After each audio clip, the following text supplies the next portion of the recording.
sa kulungang malupit. Ito'y silid ng kalungkutan, tila kailan pa lamang nang kasakasama ko si ama. Temujin! Bilisan mo riyan! Kailangan na natin magmadali! Bakit, ama? Malayo ang ating lalakbayin. Kailangan wag tayo magpatay-patay. Nagugulan na ako sa'yo, ama. Kanina ka pa nagmamadali at kanina mo pa sinasabing mahalaga yon. Ano ba ang sadya natin? Pati ito'y 9 na taong gulang na. Sa edad mong yan, kailangan mo nang pumili ng iyong mapapangasawa. Ama, hindi pa ako handa sa mga bagay na iyan. Ang kasal ay para lamang sa mga matatanda. Abat ang batang to, hindi naman porket nakapili ka ng isang babaeng papakasalan, ay magsasama na kayo. Isang simpleng pamimili lang ang iyong gagawin. At pangakong siya iyong papakasalan. Ganun po ba yun, ama? Oo anak, tayo ay kabilang sa tribong Borjigin. Kaya't ikaw ay pipili ng iyong mapapangasawa sa tribong Meret. Bakit sa tribong Merit dapat kailangan mabula? Hindi naman iyon ang ating tribo. Malaki ang atraso ko sa tribong iyon, kaya't sa gantong paraan ako'y makakabawi sa kanila. Sa tingin mo ba, ama, ang ating gagawin ay basta-basta na lang nila makakalimutan ng ganun-ganun na lamang? Hindi ko alam. Tignan natin kung anong mangyayari. Mas maganda may gawan tayong paraan kaysa wala. Kung yan po ay sa tingin nyo, ay tama. Temujin, magpahinga muna tayo. Mabuti yan, ama. Magpahinga ka muna dyan. Gagalugarin ko muna ang paligid. Sige anak, huwag kang lalayo, mag-iingat ka.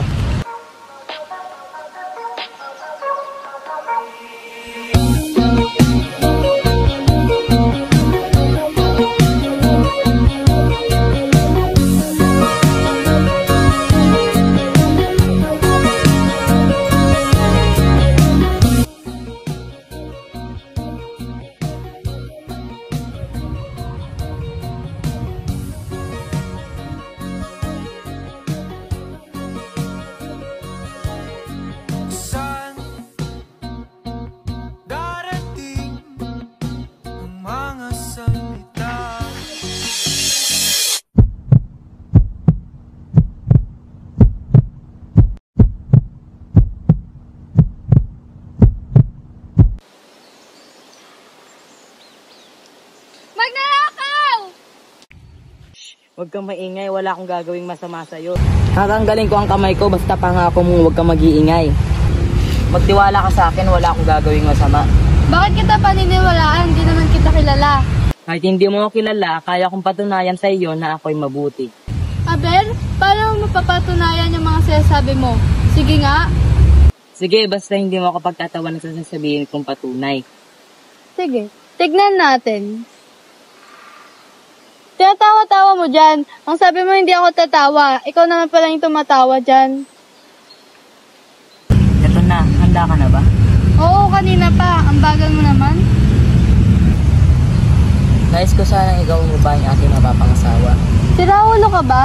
Niloko mo ba ako? Seryoso ako, payag ka ba? Ganon-ganon na lamang ba yun?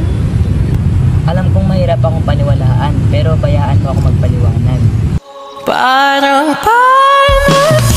Papunta kami ni tatay sa tribong Meret upang maghanap ng aking mapapangasawa. Ngunit, ikaw ang ibig ko, ikaw ang pinili ko. Anong meron sa akin? Bakit ako ang napili mo? Hindi ko rin alam. Ang tanging alam ko lamang ay itong binigay na pagkakataon sa akin. Ikaw ang nakita ko, kaya sana naman ay pumayag ka na. Hindi naman ibig sabihin na kapag pumayag ka, ay pakasal na tayo. Hindi ko alam kung ano dapat kong sabihin sa iyo. Pero, sige na nga. Sige na nga.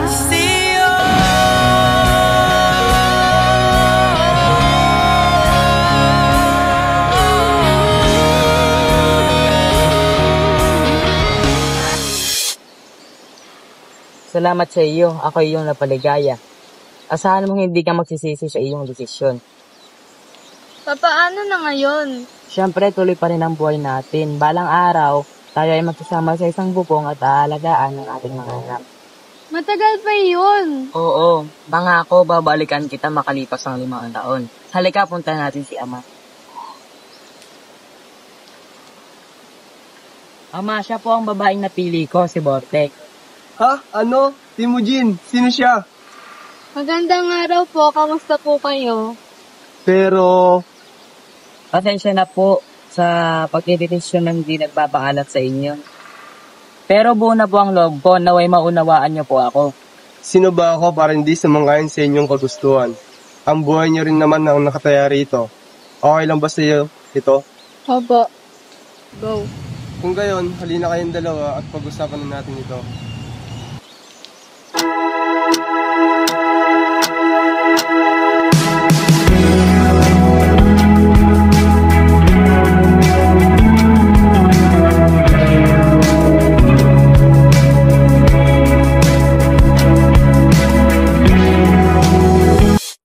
Temujin, bumalik ka.